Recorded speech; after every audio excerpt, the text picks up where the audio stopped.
Nabudol na naman ako guys na sa Mount Purgatory.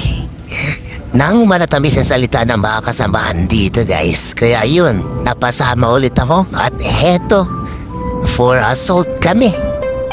Ayan. So sumama ako sa unang team para malaman ko yung pacing guys. Usually ang nagsesa talaga ng pacing ay yung nasa assault team yung una, diba? At yun nga, nabudol nga. Grabe. Ang haba pala guys ng papuntang Mount Purgatory. Ewan ko kung may kinalaman yung kahirapan doon sa Purgatory guys.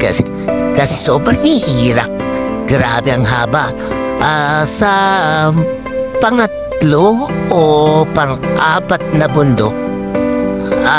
Pangatlo pala, sorry guys. Pangatlo pa lang na bundok ko ito guys. Pero ito ang pinakamahaba kong lakad guys, promise.